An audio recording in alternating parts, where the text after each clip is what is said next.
Uma pergunta: o que é andar na escuridão, Renato?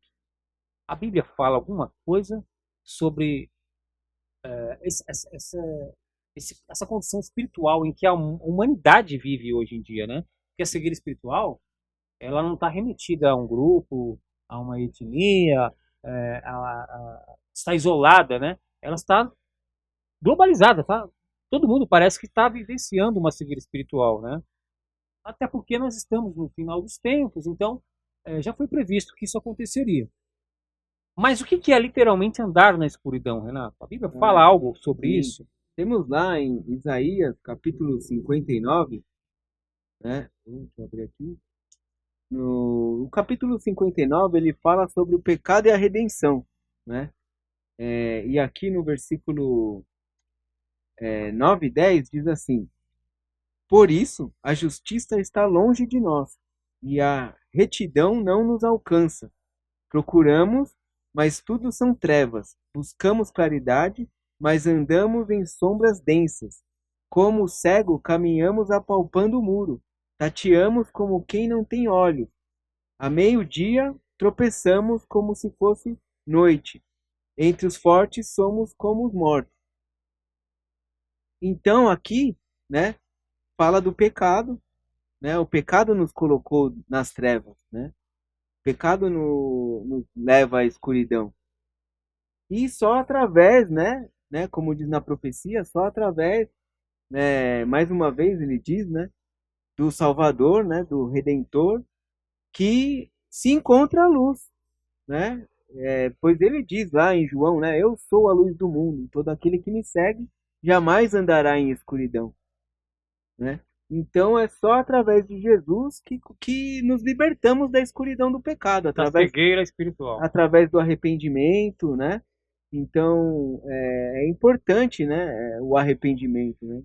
Nós nunca vamos deixar de ser pecadores, mas temos que todos os dias confessar os nossos pecados e nos arrepender para estarmos ali também fortalecidos no espírito, né?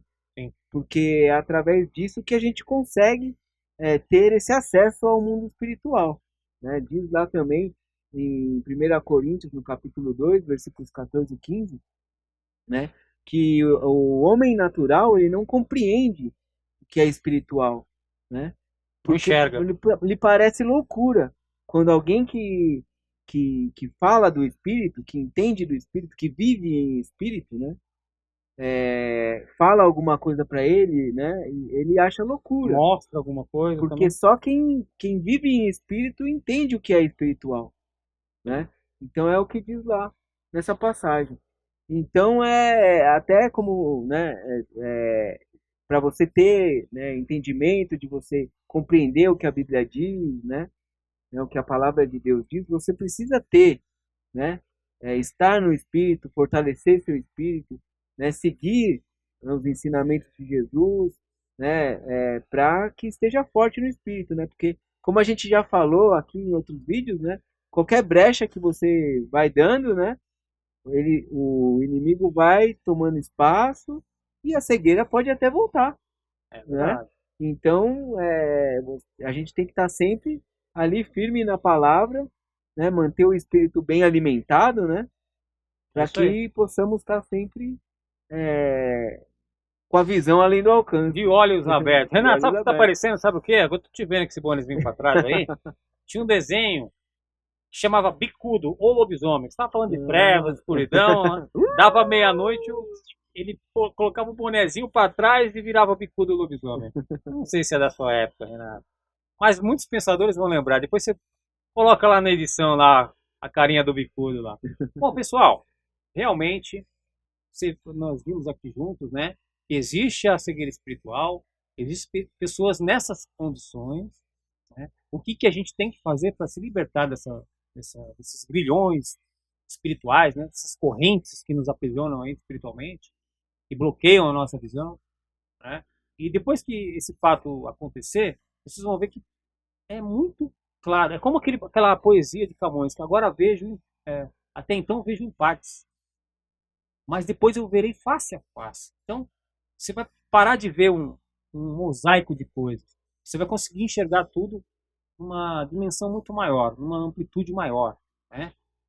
Um campo de visão maior, né? E falamos aqui sobre muitos assuntos remetidos, relacionados à volta de Jesus Cristo. E Jesus fez uma advertência às pessoas que os dias que se remetem ali à vinda dele, que antecedem, teriam uma identificação com os dias vividos na época de Noé. Uma semelhança aos dias vividos na época de Noé. Então, no nosso próximo episódio do Éticos, nós vamos falar como que as pessoas viviam na época de Noé e o que tem de similaridade com os dias que nós vivemos hoje, né? A nossa sociedade vive hoje. Por que Jesus ele estabeleceu essa comparação? Né? Por que haveria essa semelhança? O que acontecia nos dias de Noé? E o que acontece hoje que lembra os dias de Noé? Porque as pessoas foram pegas de surpresa ali, né? Veio o dilúvio e surpreendeu todos na época de Noé. Estavam cegos, né? Estavam cegos, exatamente, não estavam vendo, né? E Noé estava falando. Né? E Noé advertindo. Então, assim, mas não vamos falar tudo agora, Renato. É no nosso próximo episódio do Éticos. Então, como vocês podem ver, chegamos ao fim dessa viagem às cegas, né? Sim. Espero que vocês tenham gostado. Né? Aqueles que não gostaram também, por favor, curtam, comentem, compartilhem, né? Deixem aí a sua crítica, sugestão, elogio, reclamação, né? Pedido de oração. Deixa a sua visão. A sua visão, né? O comentário aí. Aquilo que tocar no seu coração, espero que tenhamos tocado realmente. Né? Que vocês possam também, aquele que chegou até o final, deixar um comentário sobre a música de encerramento. Né? Vai ter a musiquinha, né? Tá, sempre tem. E não esqueçamos jamais, melhor do que sermos céticos é sermos éticos. É isso aí, é sermos éticos. Então venham ser éticos vocês também. Fiquem com Deus e até a breve, próxima. fiquem com Deus.